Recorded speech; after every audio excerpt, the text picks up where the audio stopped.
Everyone, so this is Mrityunjay और आज हम एक नए वीडियो के साथ आ गए हैं। जैसा कि जेईई मेन 2024 अब बिल्कुल 2 से 3 महीने बचे हैं और आप सबको पता है कि केमिस्ट्री जो है वो कितना ज्यादा स्कोरिंग टॉपिक होता है। मतलब अगर फिजिक्स, मैथ्स और केमिस्ट्री अगर तीनों में हम सेम इनपुट दें तो केमिस्ट्री का जो आउटपुट आता है वो सबसे ज्यादा आता है। तो आप भी चाहते होंगे कि भैया कोई मुझे ये बता दे कि इन टॉपिक्स को पढ़ करके मेरा एटलीस्ट 70 to 80 मार्क्स तो आ ही जाए 120 में, 100 में। और सबसे मजे की बात यह है कि इस बार जो पेपर है वो एनटीए नहीं बनाएगा, जिसपे मैंने ऑलरेडी एक वीडियो बना दी। लग जाएगा कि किस चैप्टर का वेटेज कितना है, जिससे आप अपने आप को अच्छे से प्रिपेयर कर सको। तो चलिए भाई स्टार्ट करते हैं। जैसा कि मैंने लिख रखा है कि ये एनालिसिस 2022 और 2023 को देखते हुए किया हुआ है। एमआईटी क्या है, मोस्ट इंपॉर्टेंट टॉपिक्स। तो जेईई मेन 2024 के लिए केमिस्ट्री के कौन से मोस्ट इंपॉर्टेंट टॉपिक है। तो सबसे पहले अपन स्टार्ट करें तो physical chemistry, organic chemistry, inorganic chemistry. ये मान के चलो कि तीनों का वेटेज लगभग बराबर ही होता है। ठीक है, अब फिजिकल केमिस्ट्री में मोल कॉन्सेप्ट के 49 क्वेश्चन थे, लगभग 50 क्वेश्चंस मान सकते हो। मतलब लगभग एक क्वेश्चन तो था ही मोल कॉन्सेप्ट का हर शिफ्ट के पेपर में। तो अगर मोल कॉन्सेप्ट 49 पे देखें तो मोल कॉन्सेप्ट ये ऐसा चैप्टर है ना, अगर आपको फिजिकल केमिस्ट्री में आगे जाना है, चाहे आयनिक हो, केमिकल हो, थर्मो हो, इक्विवेलेंट कॉन्सेप्ट हो, कोई भी चैप्टर हो फिजिकल केमिस्ट्री का, तो मोल कॉन्सेप्ट तो ऐसे हो गया जैसे ग्रामर पढ़ते हैं ना, तभी हम सेंटेंस बोलना स्टार्ट करते हैं। एबीसीडी पढ़ेंगे तभी तो वर्ड्स बनाएंगे, सेंटेंसेस बनाएंगे। तो it is like A B C D, it is like nomenclature पढ़ते हैं तभी हम आगे का ऑर्गेनिक पढ़ते हैं। तो जो मोल कॉन्सेप्ट है ये सबसे बेसिक चैप्टर है, जिससे 50 क्वेश्चंस आए, मतलब हर शिफ्ट में एक क्वेश्चन।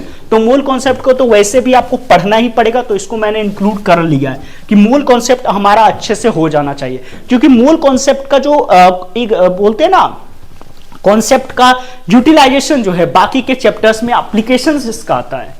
दूसरा है स्ट्रक्चर ऑफ एटम, बहुत छोटा सा चैप्टर है, मतलब थ्योरेटिकल ज्यादा है, आपको हार्ड नहीं लगेगा। इवन आप फिजिक्स में भी पढ़ते हो तो उसके भी सहायता लेकर के स्ट्रक्चर ऑफ एटम्स आपको ऑलरेडी अच्छा होगा।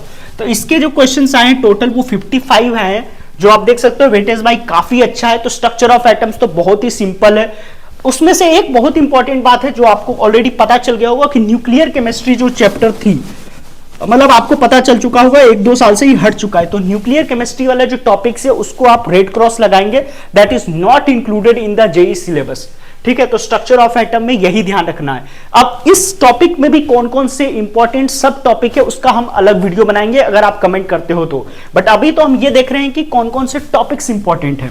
थर्ड में थर्मोडायनेमिक्स एंड थर्मोकेमिस्ट्री। ये जेईई का वो वाला टॉपिक है जहां से अच्छे क्वेश्चंस बन सकते हैं, जहां से एप्लीकेशन वाला पार्ट आ सकता है। अगर जेईई मेन को, जेईई एडवांस को थोड़ा सा दिमाग लगाने वाला क्वेश्चन बनाना होगा तो वो थर्मो से ही बनाएगा। और थर्मो का भी देख सकते हैं 53 है, तो ये भी काफी इंपॉर्टेंट टॉपिक्स होता है और इसमें 1-2 चैप्टर्स को मिक्स करके भी क्वेश्चंस बनाया जा सकता है। तो इसके क्वेश्चंस पे आपको ज्यादा फोकस करना है, खास करके थर्मोकेमिस्ट्री में भी एप्लीकेशन पार्ट काफी अच्छा यूज होता है। तो this is very also important. Number 4 is solution and colligative property. ये मेरे अनुसार बहुत ही वेटेज वाला चैप्टर है, 55 है और काफी ज्यादा आसान है। एक्चुअली इसमें छोटे मोटे फॉर्मूला है, जैसे solution in colligative, elevation in boiling point, molarity, molality, basic concentration terms तो आप मोल कॉन्सेप्ट में भी पढ़ते हो, और डेल्टा टीएफ, डेल्टा केएफ, ये सब जो बेसिक चीजें हैं, है ना। लास्ट के जो कॉलिगेटिव प्रॉपर्टीज है उससे क्वेश्चंस आने के चांसेस हैं। थोड़े बहुत एप्लीकेशन पार्ट भी अगर देख लेते हो तो मोर और लेस ये थ्योरेटिकल चैप्टर है, क्वेश्चंस इससे आसान ही बनते हैं। तो ये वाला भी इंपॉर्टेंट है। नंबर 5 जो आपको डर लगता होगा दैट इज इलेक्ट्रोकेमिस्ट्री। इससे भी 47 क्वेश्चन से लगभग, मतलब मान के चलो कि मोर और लेस एक क्वेश्चन आया ही था। और इलेक्ट्रोकेमिस्ट्री बच्चों को जनरली थोड़ा सा हार्ड लगता है, बस इसमें नर्स सेल इक्वेशन वाला जो है वो प्लीज आप अच्छे से कर सकते हो। बेसिकली इसमें भी फॉर्मूला वाला ही आता है, बट नर्स्ट इक्वेशन एटलीस्ट इसमें कर लेना क्योंकि उससे आएगा, या फैराडे लॉ ऑफ इलेक्ट्रोलिसिस वाला जो सब टॉपिक है उससे कर ले, उससे इसमें बनने के चांसेस काफी ज्यादा है। तो एटलीस्ट 2 फॉर्मूला तो आपको अच्छे से रिवाइज करना ही चाहिए, उससे क्वेश्चंस के मोस्ट प्रोबेबल चांसेस हैं कि आ ही जाएंगे। बाकी चैप्टर थोड़ा सा हार्ड बन सकता है अगर क्वेश्चन में थोड़ा सा ट्विस्ट किया जाए, बाकी जेईई मेन का तो क्वेश्चन आसान ही आता है। एक चैप्टर मैंने देखो इसमें आयनिक इक्विलिब्रियम मैंने लिया है। इस टॉपिक को आपको एकदम नहीं छेड़ना है, अगर आपको आता है तो वेल एंड गुड, नहीं आता है तो बिल्कुल अभी के लिए आपको छोड़ देना है। हाँ, जहां तक मेरे को लगता है कि केमिकल इक्विलिब्रियम जो है वो थोड़ा सा आसान चैप्टर है, तो अगर इक्विलिब्रियम में कुछ कर रहे हो, अगर इन चैप्टर्स को करने के बाद आपको टाइम मिलता है तो केमिकल इक्विलिब्रियम आप कर सकते हो, आयनिक को छोड़ देना। वैसे तो और भी टॉपिक्स है जिसको आप कर सकते हो, बट ये मिनिमम टॉपिक्स है जिससे हमारे 70 मार्क्स तो आ ही जाएंगे। तो केमिकल को करो, आयनिक को छोड़ दो। Coming to the organic chemistry, organic chemistry में IUPAC वगैरह से तो क्वेश्चन आता ही नहीं है, वो किसी चैप्टर में मिक्स करके डाल सकते हैं, उसे क्वेश्चंस नहीं आता है। जो आपके काम का चैप्टर GOC देख रहे हो, 84 क्वेश्चंस GOC से है, मतलब हर शिफ्ट में लगभग 2 से 3 क्वेश्चंस होगा। उसमें भी ये वाले एसिडिक स्ट्रेंथ, बेसिक स्ट्रेंथ वाले सबसे ज्यादा इंपॉर्टेंट होते हैं। फिर वो रेजोनेंस हाइपर कंजुगेशन वाले जो टॉपिक्स हैं, stability of the resonating structure, वो रेजोनेंस में आ गया। तो ये सारे टॉपिक्स जो हैं वो काफी ज्यादा इंपॉर्टेंट है, तो GOC को आप इग्नोर नहीं कर सकते। और GOC भी एग्जैक्टली मूल कॉन्सेप्ट की तरह है, अगर आपको GOC नहीं आता है तो बाकी का ऑर्गेनिक बिल्कुल भी नहीं आएगा। तो ये जो GOC है इसको अच्छे से आपको करना बहुत ज्यादा जरूरी है, तो GOC को भी आप इग्नोर नहीं कर सकते, मतलब उसके बिना तो आप ऑर्गेनिक पढ़ ही नहीं सकते। तो ये तो मतलब बेसिक रिक्वायरमेंट में आ गया। हाइड्रोकार्बन वाला जो है वो 44 है, तो इसमें भी नॉर्मल हाइड्रोकार्बन आप जानते हो, अलग अलग जगहों पे इसको अलग अलग सब टॉपिक्स में पढ़ाए जाते हैं, ठीक है। तो आप देख लेना, हाइड्रोकार्बन भी अल्कीन, अल्केन, अल्काइन आपको पता होगा, है ना, मतलब अलग अलग जगहों पे अलग अलग सब टॉपिक के साथ इसको पढ़ाया जाता है। Third is alcohol, phenol, ether, इसमें भी 51 क्वेश्चंस बने हैं। तो फिनॉल से तो आपका छुटकारा मतलब मिल ही नहीं सकता है ना, अगर आप ऑर्गेनिक में घुस गए हो तो अल्कोहल बेसिक है, मतलब ज्यादा नेम रिएक्शंस होते हैं, आप नेम रिएक्शंस को भी पढ़ लोगे तो कई बार डायरेक्ट नेम रिएक्शंस पे क्वेश्चंस आ जाते हैं, है ना, तो ये भी काफी आसान होता है। तो हेलो एल्केन और हेलो एरीन वाला जो चैप्टर है ना, उसको आप अभी के लिए स्किप कर सकते हो अगर आपको थोड़ा बहुत हार्ड लग रहा है, बट ये वाला आप जरूर कर लेना, अल्कोहल, फिनॉल और ईथर। नंबर 4 पे अमीन्स, अमीन्स का तो मतलब बोलबाला है, अमीन्स बहुत ज्यादा इंपॉर्टेंट है, एरोमेटिक वाला में, एलिफेटिक वाला में, तो अमीन्स प्लीज अच्छे से आप कर सकते हैं, ठीक है। और नंबर 5 में मैंने बायोमोलिक्यूल्स लिखा है, वैसे तो इसकी प्रोबेबिलिटी है कि ये हट भी जाए, लेकिन बायोमोलिक्यूल्स यही है कि रोज अगर थ्योरेटिकल है काफी ज्यादा, और आपने अगर ड्रॉपर हो तो आपने ऑलरेडी 12th में पढ़ रखा होगा, तो ये आपको मेमोरी टिप्स पे होगा, तो 1-2 बार अगर रिवाइज करते हो तो इसके भी क्वेश्चंस बन जाते हैं, बहुत आसान क्वेश्चंस होते हैं, तो मैंने इसलिए बायोमोलिक्यूल्स को भी रखा है, ये अप टू यू है।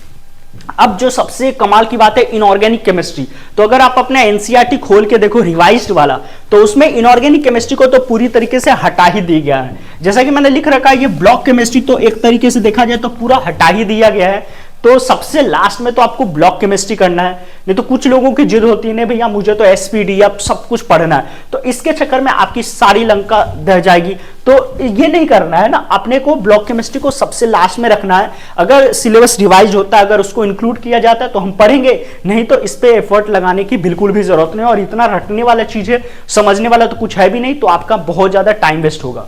तो सबसे ज्यादा ब्रह्मास्त्र तो यहाँ पे कोऑर्डिनेशन है, जिसकी 83 क्वेश्चंस, मतलब हर चैप्टर में 3 से 4 क्वेश्चंस होगा। और कोऑर्डिनेशन की बात करें तो उसमें जो लास्ट वाला आइसोमेरिज्म वाला जो टॉपिक है वो काफी ज्यादा इंपॉर्टेंट है। नेमिंग आपको लिखने आना चाहिए, है ना, दोनों साइड से, अगर स्ट्रक्चर्स दिया हुआ है तो उससे नेम कैसे लिखते हैं, और अगर नेम दिया है तो उससे स्ट्रक्चर्स कैसे बनाते हैं, कोऑर्डिनेशन में ये ज्यादा इंपॉर्टेंट है ना। कोऑर्डिनेशन नंबर वगैरह निकालना आना चाहिए, वो तो बच्चों वाली चीज है। लिगेंड्स के बारे में पता होना चाहिए, कौन हेक्साडेंडेंट है, कौन बाइडेंडेंट है, तो बेसिक क्वेश्चंस बनते हैं, ज्यादा हाईफाई नहीं बनते। लास्ट वाला पोर्शन थोड़ा सा सोचने वाला है, जिसमें आपको ऑप्टिकल एक्टिविटी देखना होता है, प्लेन ऑफ सिमेट्री देखना होता है, तो वो कोऑर्डिनेशन वाले अच्छे क्वेश्चंस बनाए जा सकते हैं कि कितने ओआई वगैरह होंगे। बाकी क्वेश्चंस आसानी होते हैं, तो आप इसको देख सकते हो। लिंकेजेस किस किस प्रकार के होते हैं ये वाला भी आप एक बार देख सकते हैं, ठीक है। दूसरा है केमिकल बॉन्डिंग, ठीक है, ये तो मतलब एक टॉपिक और छूट गया, मैं इसी में इंक्लूड कर लूं, पीरियोडिक टेबल, है ना। एक्चुअली इसकी जो केमिकल बॉन्डिंग और पीरियोडिक टेबल से मिला करके क्वेश्चंस बनाए जाते हैं, इन दोनों का मतलब मिश्रण करके एक या दो क्वेश्चन तो एटलीस्ट आ ही जाएगा। केमिकल बॉन्डिंग में भी काफी सारे हैं, लेकिन एमओटी सबका बाप है, ठीक है, एमओटी को आप इसके बिल्कुल ना करें। एमओटी से क्वेश्चंस बनते हैं, एसपी मिक्सिंग कहाँ होगा, एसपी मिक्सिंग नहीं कहाँ होगा, और मुझे याद आ रहा है हाइड्रोजन बॉन्डिंग उसमें काफी ज्यादा इंपॉर्टेंट है। सिलिकेट्स के जो स्ट्रक्चर्स थे वो ज्यादा इंपॉर्टेंट है। कमाल की बात है कि ब्लॉक केमिस्ट्री में कुछ कुछ ऐसे सब टॉपिक्स हैं जो केमिकल बॉन्डिंग में आ जाते हैं, तो इसलिए वहां पे सिलिकेट काफी इंपॉर्टेंट होता है, एमओटी तो बहुत ज्यादा इंपॉर्टेंट होता है, वीबीटी इंपॉर्टेंट होता है, और कोऑर्डिनेशन में भी क्रिस्टल फील्ड थ्योरी इंपॉर्टेंट होता है। ठीक है, तो खैर हम सब टॉपिक्स के बारे में बाद में डिस्कस कर लेंगे। अभी के लिए तो ये समझ लो केमिकल बॉन्डिंग और periodic table is very important. इसमें भी इलेक्ट्रोनेगेटिविटी, इलेक्ट्रॉन एफिनिटी, ये सब के क्वेश्चंस बन जाते हैं, आयनाइजेशन एनर्जी, ये सब इंपॉर्टेंट है। थर्ड पे मेटलर्जी है। मेटलर्जी को स्किप किया जा सकता है, बट मेटलर्जी जैसा कि मैंने अभी जो रिसर्च अभी मैं लेटेस्ट में इसी टॉपिक को पढ़ रहा हूं, तो काफी ज्यादा आसान है। ये भी बायोमोलिक्यूल्स की तरह है, अगर आप रोज रोज पढ़ रहे हो तो आपको याद हो जाएगा। तो अगर याद हो जाता है तो वेल एंड गुड, नहीं याद होता है तो इट्स ओके। तो गाइज ये रहा पूरा का पूरा समरी, पूरा का पूरा एनालिसिस रहा लास्ट के 2 इयर्स से, जब से ऑनलाइन में क्वेश्चंस अच्छे लॉकडाउन के बाद, जब से मतलब जेईई का पेपर थोड़ा स्टैंडर्ड ठीक हुआ है। तो अगर आप इन सब टॉपिक्स को करते हो तो एटलीस्ट आपके 70 मार्क्स आ जाएंगे। बाकी का जो 30 मार्क्स है वो हम बाद में देख लेंगे कि उसको जब भी सिलेबस रिवाइज होगा तो उसके अनुसार अपनी तैयारी को हम सिंक्रोनाइज कर लेंगे। तो दीज आर द टॉपिक्स। अगर आपको पसंद आया है तो लाइक कर देना, चैनल पे नए हो तो सब्सक्राइब कर देना, और अगर आपको मैथ्स और फिजिक्स के लिए भी सेम वीडियो चाहिए तो आप कमेंट सेक्शन में बता सकते हो। तो मिलते हैं नेक्स्ट वीडियो में, तब तक के लिए